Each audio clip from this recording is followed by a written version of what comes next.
Hoş geldiniz. Sizinle bugün FM 2023 başlangıç rehberi çekeceğiz.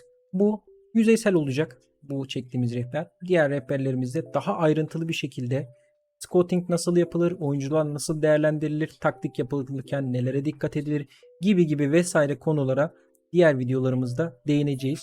Şimdi bir yeni oyun başlatalım. Devamında başlangıç rehberimizi devam ettirelim. Kariyer diyoruz.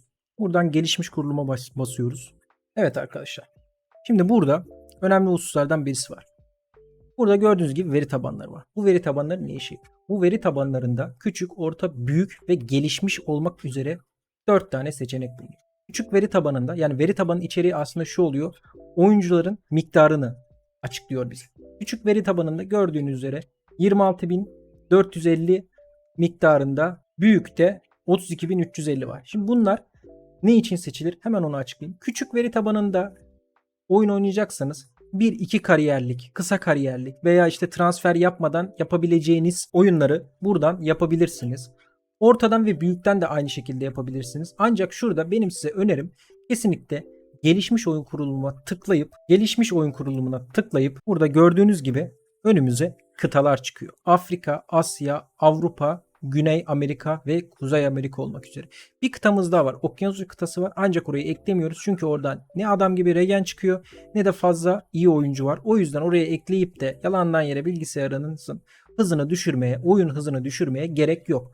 Gördüğünüz gibi ülkedeki oyuncular ve uyruklu oyuncular haricinde hepsini tikleyip 131.990 oyuncu miktarına ulaştıktan sonra tamama basıp, hatta şöyle eklemeyi de göstereyim size. Eklemenin nasıl olduğunu da göstereyim. Burada gördüğünüz gibi ekle kısmından kıtalar buradan ekleniyor. Okyanusya kıtasını dediğim gibi eklemedim, gereksiz olduğu için. Evet, burada da gördüğünüz üzere buradaki liglerimiz ne işe yarıyor diye sorarsanız buradaki liglerimizi oynanabilir ve görülebilir olarak seçebiliyoruz. Oynanabilir olması ne anlama geliyor? Bu ligde menajerlik yapabileceğiniz anlamına geliyor. Oynanabilir ve sadece takip yaparsanız aynı şekilde oynayabiliyorsunuz ve sadece takip yapabiliyorsunuz. Sadece takip yaparsanız bu ligde oynayamıyorsunuz. Gördüğünüz üzere burada bu kadar lig seçili. Hemen aşağıdaki gelişmiş seçeneklerine gelelim. Sahte oyuncular ve personeller kullanırsın. Burada kulübünüzün scouting kısmına sahte oyuncular veyahut sahte personeller ekleniyor. Burada gerçek fiksür kullanırsanız o yılın gerçek fiksürü kullanılıyor. Önemli personeller eklenmesin derseniz oyun içindeki kritik öneme sahip scouting personelleri veya antrenörler eklenmiyor. Yönetebilir takımlarda oyuncular eklensin. Yönetilebilir takımlara oyuncu yüklüyor. Bunu daha sonra anlatacağım. Gördüğünüz üzere ilk transfer döneminde transfer hareketliliğine izin vermeyi tıklarsanız ilk sezon bitene kadar kesinlikle transfer yapamıyorsunuz. Tikleyip tiklememek size kalmış. Diğer bir özellik var. Özellik maskelemeyi iptal et. Şimdi burada oyuncular kesinlikle ikiye ayrılıyor. Özellik maskelemeyi iptal et dediğiniz oyuncuları eğer tikli olarak vaziyete getirirseniz bu oyuncuların bütün özelliklerini scouting yapmasanız bile görebiliyorsunuz. Ancak bu tiki kaldırırsanız oyuncuların belirli verilerini görüyorsunuz, diğer verilerini göremiyorsunuz. Burada oyuncuların ikiye ayrılmasının sebebi de şu. Genelde oyuna yeni başlayan veya oyundan zevk almak isteyen, farklı zevkler tatmak isteyen arkadaşlar burayı tikli bırakıyor. Bu sayede bütün oyuncuların verilerine ulaşabiliyor. Ancak tiksiz bırakırsanız, ki ben genelde tüm kariyerlerimde böyle yapıyorum, özellik maskelimi iptal ederek burada scouting'inizin, yani kulüp çalışanlarınızın daha verimli çalışmasını veya kulüp çalışanlarınızdan verim alabilmenizi ve oyundan zevk alabilmenizi sağlıyor. Biz şimdilik başlangıç rehberi yaptığımız için özellik maskelemeyi tikleyelim. Menajer olan takımlara seçilmesini engelle. Çok önemli bir şey değil bu. Oyun içi editör kullanımına izin verilmesin. Oyun içinde bir editörümüz var. Oyunla birlikte satın alabiliyorsunuz. Bununla birlikte oyunun içerisinde edit yapabiliyorsunuz. Takımlarda editler yapabiliyorsunuz. Oyuncuların statlarında editler yapabiliyorsunuz. Birçok burada yaratıcı unsuru var. İstediğiniz her şeyi yapabiliyorsunuz. Ben genelde edit kullanmıyorum. Dediğim gibi, çünkü ben genelde kariyer yapıyorum. Bu kariyerlerde de edit kullanmak bana doğru gelmiyor. Şimdi oyunumuza başla seçeneğine tıklayarak devam edelim. Bu kısım, bu arada şunu da uyarayım, biraz uzun sürüyor. Çünkü özel veri tabanıyla açtığımız için oyunlar daha uzun süreli başlıyor. Veyahut şunu da tekrardan ekleyeyim. Transfer dönemlerinin başlangıçlarında, transfer dönemin sonlarında oyunun hızı oldukça fazla düşüyor. Bu da aklınızda bulunsun. Evet arkadaşlar, oyunumuz başladı. Şimdi burada menajerimizi, statlarını eklememiz gerekiyor. Buradan profil düzenle diyeceğim. Gördüğünüz gibi isminizi, soy isminizi, uyununuzu, doğum yerinizi, bunların oyuna çok büyük etkileri yok dediğim gibi. Seçtikten sonra şu ekrana tekrardan geri dönelim. Şimdi burada antrenörlük kısmımız var. Bu ne işe yarıyor? Hemen bunu açıklayayım. Gördüğünüz gibi kondisyon antrenörlüğü, kaleciyi topu oyuna sokma, kaleciyi elde tutuş, kaleci şut karşılama gibi özelliklerin hepsini bire bıraktım. Bu ne anlama geliyor? Antrenman kısımlarında biz de oyunu bir menajeri ve antrenörü olduğumuz için bu antrenmanlara girebiliyoruz. Ve bizim bunları yapmamız demek diğer taraflardan stat kaybetmemiz anlamına geliyor. Buradaki gördüğünüz antrenmanları bire alırsanız diğer taraflara hızlı bir şekilde aktarabiliyorsunuz. Öncelikle ilk başta önemli olan hücum, savunma, taktiksel, teknik, zihinsel ve gençlerle çalışma olan antrenörlüklerimizi en yüksek miktarlarda vermeye çalışıyoruz. Daha sonra uyum, şimdi diyeceksiniz ki uyum ne işe yarıyor? Uyum şu işe yarıyor. Uyumun yaradığı iş, farklı bir takıma giderseniz o takıma hızlı bir şekilde adapte olmanızı sağlıyor. Kararlılık, taktiklerinizde olan kararlılığınızı gösteriyor. Burada gördüğünüz gibi oyuncu bilgi seviyesi, gençlerle oyuncu bilgi seviyesi de oyuncuları ne kadar görebildiğinizi açıklıyor. Disiplin seviyesi, oyunculara olan yaklaşımınızı en çok belirleyen hususlardan birisi. Futbolcu idare yeteneği de aynı dediğim gibi disiplin seviyesiyle ortak şekilde çalışan bir şey. Motivasyon, oyunda örnek veriyorum, oyun sonlarında, oyun başlarında bir takım konuşması yapıyorsunuz. Bu takım konuşmasının ne kadar verimli olabileceğini sağlıyor. Bu profili kullan deyip takım seçimi ekranına gidiyoruz. Takım seçimi ekranında Fenerbahçe'yi seçeceğim. Çünkü daha fazla bildiğim kadarıyla bunun transfer bütçesi var. Transferleri gösterebilmek açısından. Fenerbahçe'yi seçtikten sonra menajerlik tarzı, dediğim gibi bunları buradan değiştirebiliyorsunuz. Arttırabiliyorsunuz. Burada eğer journeyman yapmayacaksınız, uluslararası pro lisans ve burada milli takım dünya çapındayı seçiyorsunuz. Seçtikten sonra dediğim gibi buraları da en yüksekte bu şekilde veriyorsunuz. Ve onayla dedikten sonra oyuna başlaya tıklıyoruz. Sonraki buraları tekrardan geri döneceğim. Bir kayıt alalım. Oyunda her zaman bir kayıt aldırıyor ilk başladığınız zaman. İlk başta gördüğünüz gibi gelen kutusundan bize gelen mesajları görüyoruz. Bir taktik yapmamız isteniyor ilk başta. Kulüp hedefleri ve beklenti toplantısı yapıyorsunuz. Burada kulübün veya yönetim kurulunun başlıca hedefleri ve bilgilendirmeleri bizi karşılıyor. Gördüğünüz gibi burada maaş bütçesinin aşılmamasını istiyor. Başlangıçta transfer bütçesinin harcanmasını istiyor. Bakın gördüğünüz gibi bunu istiyor. Az olsa da bunu istiyor. Türkiye'nin en itibarlı takım olma prestijinin korunmasını istiyor. Kulübün itibarının arttırılmasını istiyor. Bunlar başarı hedefleri. Diğer yandan transfer yaparsak 33 yaşından büyük oyuncular için en fazla 1 yıllık sözleşme imzalanmasını istiyor. Yani burada 33 yaşındaki bir adamı 2 yıllık getirirseniz yönetim size burayı durumunu onaylanmamış olarak gösteriyor. Burada da aynı şekilde az takımdaki en az 2 yıllık sözleşmeler istiyor. 5 yıllık planda da UEFA Şampiyonlar Ligi'nin grup aşamasına kalınmasını, Süper Lig şampiyonu olunmasını, Türkiye Kupası şampiyonluk mücadelesi verilmesi ve Süper Kupa'da dişli ve rekabetçi olunmasını onaylıyor. Bunlar 5 yıllık planlar. Bu kulüp hedeflerini kabul ediyoruz veya dediğim gibi aklınıza yatmayan bir kulüp hedefi varsa bunları yönetimle görüşüp kaldırabiliyorsunuz. Mevcut kulüp hedeflerini kabul ete tıkladıktan sonra buradan taktik sayfasına geliyoruz. Şimdi ilk başta taktik sayfasını anlatacağım arkadaşlar. Burası çok önemli bir husus aslında. Taktik sayfasında bize bir oyun sistemi seç diyor. Gördüğünüz gibi topa sahip ol, gegenpress, tiki taka, dikey tiki taka, kanat oyunu, uzun top, organize kontra atak, hızlı kontra atak, catenaccio, kaleye otobüs çek ve kendi oyun sistemini yarat diye bir tarz var. Burada gördüğünüz gibi. Bu tikli olanlar bizim oyuncularımızın oyun sistemine uygun olan oyun sistemleri. Yani bizim demek ki Fenerbahçe takımımız kanat oyunu, tiki taka ve gegenpress oyun tarzına uygun oyunculara sahip. Burada şunu önerebilirim. Eğer Fenerbahçe'de oynuyorsanız gegenpress'te oynamamanızı öneririm. Çünkü gegenpress kondisyon çalan bir, yani kondisyonu çok fazla harcayan bir oyun stili. Şimdi burada biz tiki takayı seçiyoruz. Şunu da anlatayım. Burada bunları seçmemiz, isterseniz burada kendi oyun tarzınızı yarat diyebilirsiniz ama ben burada başlangıç rehberi yaptığım için kesinlikle ve kesinlikle şunu size öneriyorum. Sakın hazır taktikler kullanmayın. Hazır taktiklerim çoğu fixlenmemiş baklı taktiklerdir. Size şunu söylerler. İşte 37 maçta 37 galibiyet alabileceğiniz bir taktik. Bunlardan kesinlikle zevk alamazsınız arkadaşlar. Ya kendi oyun taktiğinizi oluşturun ya da oyunun var olan taktiklerinden birini kullanın oyunu öğrenene kadar. Biz burada tiki takayı seçiyoruz ve taktik seç ekranına geliyoruz. Burada bize diziliş öneriyor. Gördüğünüz gibi 4-3-3, 4-2-3-1, 5-2-3 Bunları bize öneriyor. Ya gördüğünüz gibi burada bize onay verir. Tiklenmiş bir 4-3-3 taktiği var. Bunu dediğim gibi bizim taktiğimiz, bizim takımımız buna uyumlu olduğu için bize bunu gösteriyor. Kabul deyip oyuncu seçim ekranına geçiyoruz. Burada gördüğünüz gibi yıldız seviyeleri var. Bu mevkide en iyi oynayan oyuncuları bize sunuyor. Gördüğünüz gibi Altay Bayındır bu mevkide en iyi oynayan oyunculardan birisi. Daha sonra kanat bekte Ferdi Kadıoğlu, diğer tarafta Alioski, pasör stoperin biri Samet Akaydın ve Serdar Aziz göstermiş. Şimdi bunları kesinlikle ve kesinlikle size yüzeysel olarak anlatıyorum. Bu oyuncu rollerinin hepsi kendi içinde farklı algoritmalara sahip. Yani ne demek istiyorum? Burada pasör stoper demek bu defans oyuncusunun pas kabiliyetinin yüksek olması demek. Serdar Aziz'e dönüp bakıyoruz.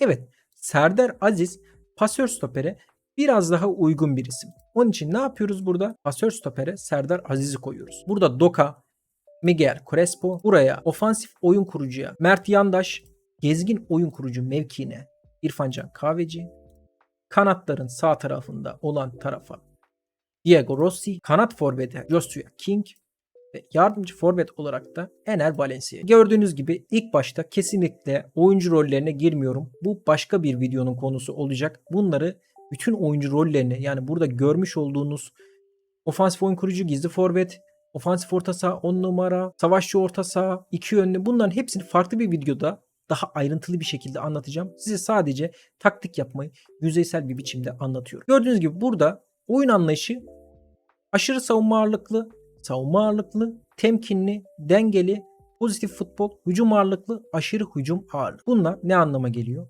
Aşırı savunmada tamamen geriye yaslanarak tamamen defansif bir oyun benimsiyoruz. Savunma ağırlıkta da şu şekilde yine geriye yaslanıyoruz ama aşırı savunma kadar daha geride olmuyoruz.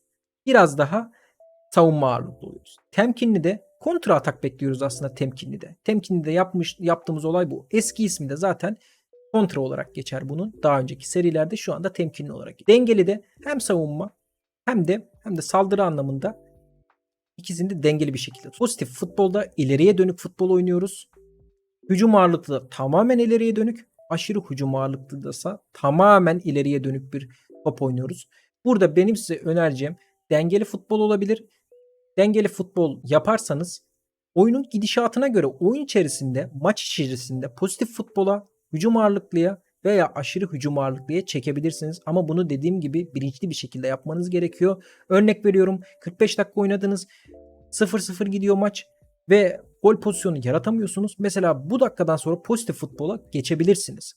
Örnek veriyorum, 80. dakikaya geldiniz, pozitif futboldasınız, hiçbir şekilde atak oluşturamıyorsunuz. Bu sefer hücum ağırlıklıya geçebilirsiniz. Ama bunları dikkatli bir şekilde yapacaksınız. Çünkü hücum ağırlıklıyı seçtiğiniz zaman bu sefer defansif yönlerden eksiye düşüyorsunuz. Taktiklerin topa sahipken geçiş oyununda, top rakipteyken kısımlarını anlatmayacağım. Bunlar çok derinlemesine konular. Diğer konularında taktik olarak sadece taktik üzerine bir video yapacağım ve bunda tamamen hepsini ayrıntılı bir şekilde anlatacağım. Burada gördüğünüz gibi kadromuzu görüyoruz. Kadro planlamasında elimizdeki var olan oyuncuları görüyoruz. Her mevkide gördüğünüz burada önümüzdeki sezonda 2 sezon sonrasındaki diğer oyuncuları gözüküyor. Bunlar ne anlama geliyor? Önümüzdeki sezonda Altay Bayındır'ın sözleşmesi bitiyor. Onun sözleşmesini yenilememiz gerekiyor. Gördüğünüz üzere. Takım dinamikleri konusuna gelirsek. Gördüğünüz gibi üst başlıklar var. Genel bakışta takım uyumu çok kötü olarak göstermiş. Kulüpteki atmosfer çok iyi. Menajere destek idare eder olarak gözüküyor. Takım uyumu demek şu. Şu anda takım oyununun kötü olmasının bariz sebeplerinden birisi, takımın çoğu yeni transfer olduğu için hiçbiri birbiriyle uyumlu bir şekilde oynayamıyor. Şimdi soracak olursanız bu ne zaman düzelecek? Galibiyet kazandıkça, oyuncular birbiriyle iletişime geçtikten ve birbiriyle uyumlu bir vaziyette oynadıktan sonra bu takım oyunu kesinlikle yükseliyor arkadaşlar. Burayı anlattıktan sonra kulüpteki atmosfer tamamen galibiyetinize odaklı bir başlık. Burada eğer mağlubiyet almaya başlarsanız mağlubiyetinizle birlikte kulüpteki atmosfer düşüyor veyahut kulüpte oyunculardan biri mutsuzsa herhangi bir sebepten, sözleşmeden veya kadroda oynatmamanızdan dolayı diğer oyuncuları örgütleyerek onların morallerini düşmesini sağlıyor.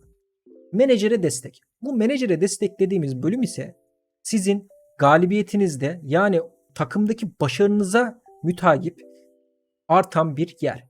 Eğer başarısız olursanız da bu menajere destek tarafı eksiye doğru ilerliyor. Arkadaşlar hiyerarşi kısmında ise menajere olan yine desteği, burada sizi kimler destekliyor, kimler desteklemiyor görüyorsunuz.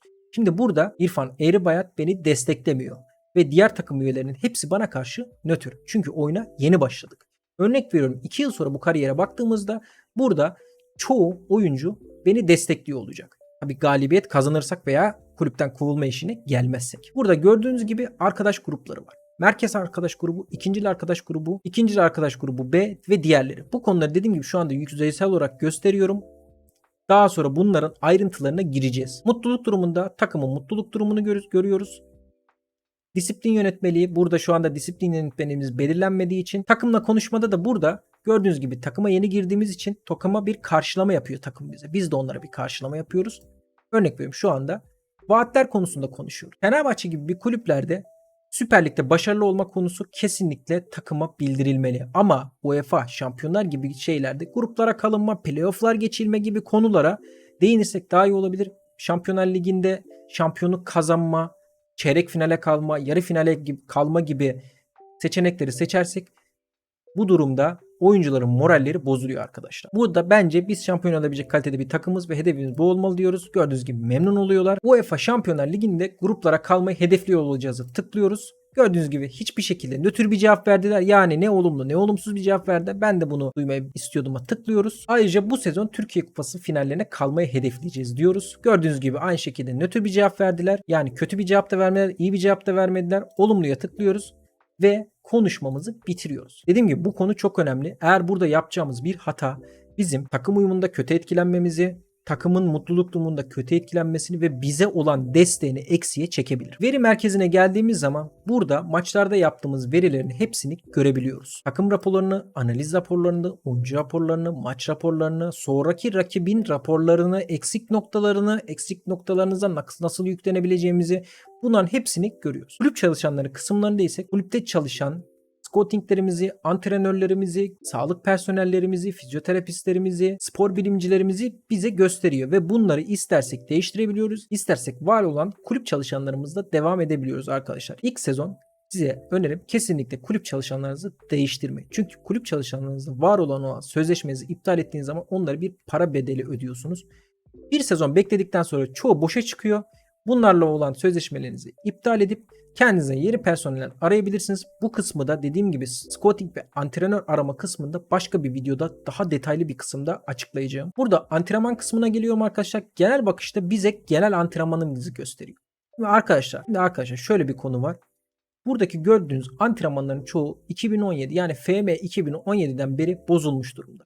Yani oyuna bir katkısı maalesef yok. Yeni gelen FM24'te düzeltilir belki, tam olarak bilmiyorum, ancak buradaki şu andaki gördüğünüz fiziksel antrenmanlar, kaleci dışındakiler, takım kaynaşması gibi faktörler tam manasıyla çalışmıyor. Ve siz buna müdahale ettiğiniz zamanda ise buradaki sakatlıklar artabiliyor, kondisyonlar düşebiliyor, takım uyumu bozulabiliyor. Bu gibi etkenler olduğundan dolayı bunu asistan menajeri bırakmanız veyahut hiçbir şekilde ellememeniz sizin oyununuzun sağlığı açısından daha verimli olacaktır. Burada takvim kısmı var. Dediğim gibi buranın takvimini gösteriyor. Gruplarda şu anda grup göstermiyor. Burada gördüğünüz gibi gruplar var.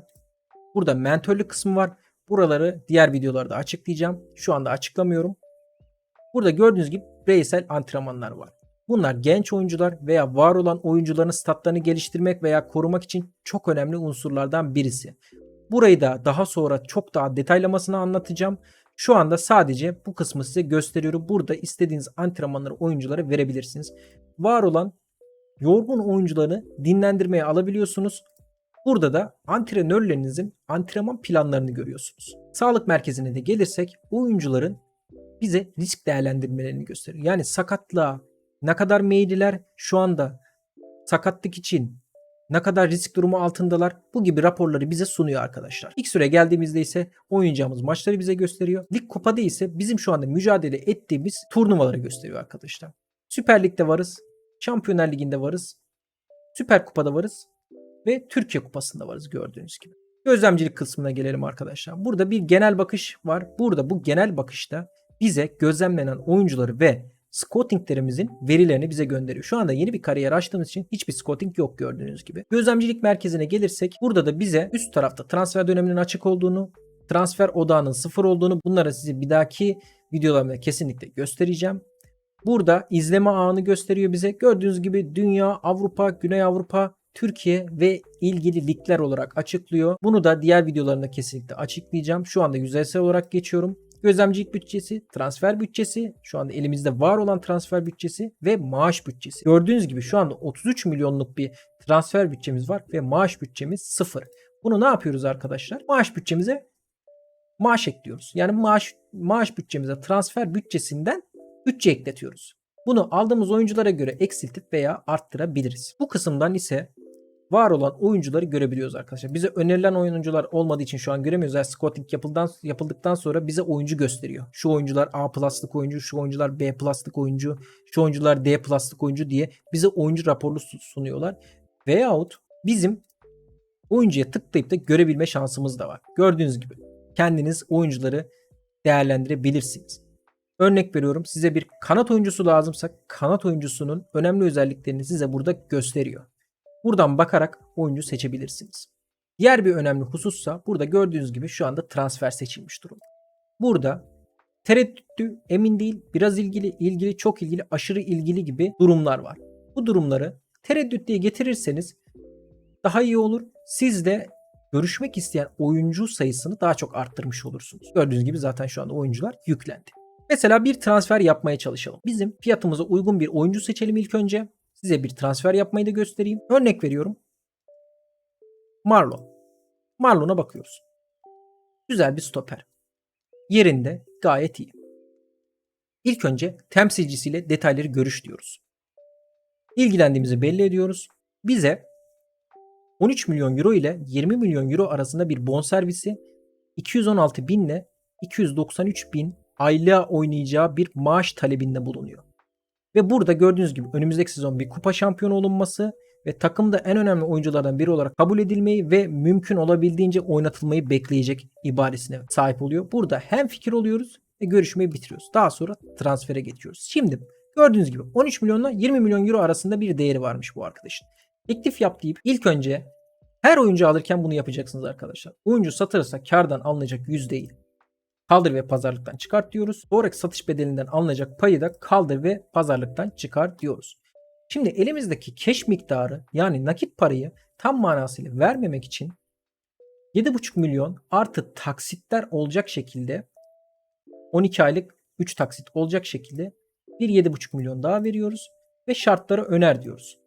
Gördüğünüz gibi bize 8 milyon artı 11,5 milyon euro bir öneride bulundu. Burada şimdi pazarlığa başlıyoruz. Diyoruz ki 8 milyon artı 8 milyon vereyim.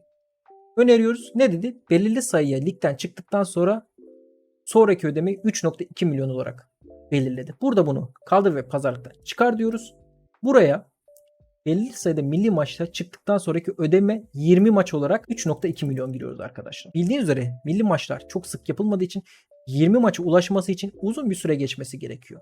Veya seçilemezse de bu para bizim cebimizde kalıyor. Şartları öner diyoruz. 8 milyon artı 10 milyon. Ligde forma giydiği maç başına 160 bin ödeme. Belirli sayıda milli maça çıktıktan sonraki ödeme 20 maç 3,2 olarak bize yazmış. Ve transferin toplam değerini 23 milyon olarak belirlemiş. Şimdi burada bir kıyas yapacaksınız. 13 milyon ile 20 milyon euro arasında bir değer biçilmiş bize. Demek ki bu adamı biz alamayacağız veya bir daha pazarlık masasına oturabiliriz anlamına geliyor. Şimdi ben bir daha pazarlık masasına oturacağım ve size sonucunu göstereceğim. Evet arkadaşlar. Gördüğünüz üzere elimizden cash çıkacak 9 milyon, taksitli olarak 9 milyon ve 20 maçta 3 milyon euro vererek, yani burada ne yapmış olduk? Taksitli olarak 9 milyon verdik. Elimizden cash 9 milyon çıktı. Yani transfer bütçemizden nakit olarak çıkacak para 9 milyon. Diğer taraftan da milli maçlarda 20 maç oynadıktan sonra 3 milyon euroluk bir para çıkacak bizim cebimizden. Tabii oynarsa bunu. Teklifi sonlandır diyoruz ve kabul ediyoruz. Sözleşmeye geçiyoruz. Bundan sonra sözleşmeye geçeceğiz arkadaşlar. Gördüğünüz gibi sözleşme bize geldi. Görüşmeye başla diyoruz.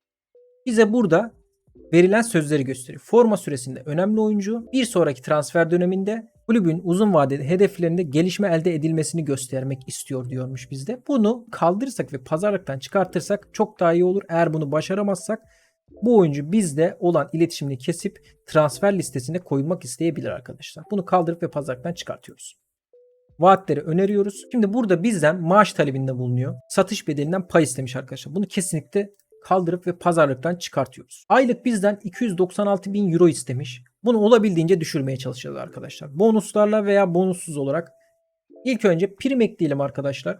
Ya da madde ekleyelim. Maddelerde belirli sayıda gol bonusu verelim. Yani 25 gol atsın bir sezonda. Buna 575 bin euro para verelim. Buradan ne yapalım bu sefer? Maaşını düşürelim arkadaşlar. Gördüğünüz gibi pazarlık yapıyoruz. Burada sabır miktarı var. Eğer bu sabır miktarı buralara doğru gelirse ya belirtilen sözleşme bedelini kabul etmeliyiz ya da oyuncuyla olan sözleşmemizi iptal etmek durumundayız arkadaşlar. Şimdi ne yapıyoruz? Buradaki 575 bin euroyu 1.1 milyon euroya çekiyoruz. Zaten bu arkadaş stoper olduğu için asla 25 gol atamayacağız arkadaşlar. Biz burada aslında sözleşmeden düşmeye çalışıyoruz. Düşelim. Gördüğünüz gibi 290 bin eurodan 234 bin euroya indi arkadaşlar. Teklifi tamamla diyoruz ve transfer sözleşmemizi bitiriyoruz. Zaten kabul edecektir. Kasamızda da bu miktarda para olduğu için problem olmayacak. Diğer tarafları anlatalım. Burada arkadaşlar kulüp bilgilerinde lakaplar, piyasa değeri, mali durum, itibarımız, kuruluş yılları gibi ibareler bulunuyor. Bizim için burada önemli olanlar antrenman testleri, iyi altyapı tesisleri, altyapı antrenörlüğü ve altyapı oyuncu alım sisteminin buradaki bizim için önemli olan hususlardan birisi. Bunları nasıl geliştireceğiz diye sorarsak başka bir konumuzda daha derinlemesine anlatacağız. Ancak başkandan talep ederek bunları yükseltebiliyoruz belirli meblağlar karşılığında. Bunların yüksek olması da antrenman testlerimiz yüksek olması oyuncularımızın daha iyi antrenman yaparak gelişmesini sağlıyor. Altyapı testlerimizin iyi olması altyapımızdan daha verimli oyuncuların, daha iyi oyuncuların çıkmasını sağlıyor. Altyapı antrenörlüğü ile altyapımızdan çıkan oyuncuların gelişimini arttırıyor. Altyapı oyuncu alım sistemi ise bizim altyapı ağımızın ne kadar geniş olduğunu gösteriyor arkadaşlar. Kulüp hedeflerini zaten size anlatmıştım. Mali duruma geçiyoruz buradan. Şu andaki mali durumumuzu gösteriyor. Genel olarak gelirlerimizi, giderlerimizi gösteriyor. Görüyorsunuz gelirlerimizi burada gösteriyor. Giderlerimizi gösteriyor. Maaş durumumuzu gösteriyor ve TFP'mizi gösteriyor. Burada ne demek istiyor? Şu anda kasada 38.89 milyon euro para var. Ve bu parayı harcadıktan sonra bize yıllık zararın 5 milyon izin verilen miktar olduğunu söylüyor. Eğer bunun daha da altına geçersek bu sefer Şampiyonlar Ligi'nden, UEFA'dan men edilmemiz veya uyarı almamız gibi durumlar var arkadaşlar. Burada borçlar ve kredi ödemelerine giriyoruz. Net borcumuzun 233 milyon euro olduğunu görüyoruz. Transfer borcumuzun ise 2 milyon 319 bin euro olduğunu görüyoruz. Bu borçlar oyuncu sattıkça, turnuvalarda başarı sağladıkça yani para akışı oldukça azalan veya tam tersi oyuncuları alıp başarısız bir şekilde satış yaptıktan sonra artan miktarlar arkadaşlar. Sponsorlarımız var. Gördüğünüz gibi yıllık bize ne kadar para veriyorlar ve ne kadar süre bunlarla sponsorluk anlaşması yapmışız. Onlar gözüküyor. Burada da yıllık tahmini bilançomuzu gösteriyor arkadaşlar. Buradan şimdi gelişim merkezine ilerleyelim. Gördüğünüz gibi gelişim merkezinde ise genel bakış olarak altyapımızda var olan oyuncuları gösteriyor. Burada bizim takımımızdan diğer takımlara kiralık olarak gönderilen oyuncuları gösteriyor. U19'unda ise bizim altyapımızda bulunan oyuncuları bize gösteriyor arkadaşlar. Bu konu benim için çok önemli. Bu konuya diğer videolarımda nasıl altyapıdan oyuncu yetiştirilir, nasıl altyapıdan yetişen oyuncu daha iyi yerlere getirilir ve yüksek meblağlara satılır gibi videolarımda olacak. Bunları bekleyin lütfen. Burada gördüğünüz gibi genç oyuncu adayları var. Şu an döneminde olmadığımız için yani Mart'ın 10'u gibi genç oyuncu yani regenlerimiz çıkıyor. Ve burada da bize ne kadar verimli regen çıkabileceğini gösteriyor arkadaşlar. Burada da U18 yani altyapımızdaki personelleri bize gösteriyor arkadaşlar. Burası da çok önemli ama dediğim gibi ilk sezonlarda kesinlikle buraları ellememenizi söylüyorum. Çünkü buralar sizin için şu anda önemli değil. Kulübün yeterince borcu zaten var. Buralarda yeni borçlar ekletmeye gerek yok. Ve kulüp personelleri aramak da kesinlikle zor bir iş. Bunları en iyi şekilde size anlatacağım arkadaşlar. Bugünlük videomu bitiriyorum arkadaşlar. Umarım size yeterli seviyelerde anlatabilmişimdir bir başlangıç rehberi olarak. Diğer videolarımızda daha detaylı bir şekilde FM 2023'ü anlatacağım size. Beni izlediğiniz için hepinize çok teşekkür ederim. Like atmayı ve takip etmeyi lütfen unutmayın. Hepinize sağlıklı günler diliyorum.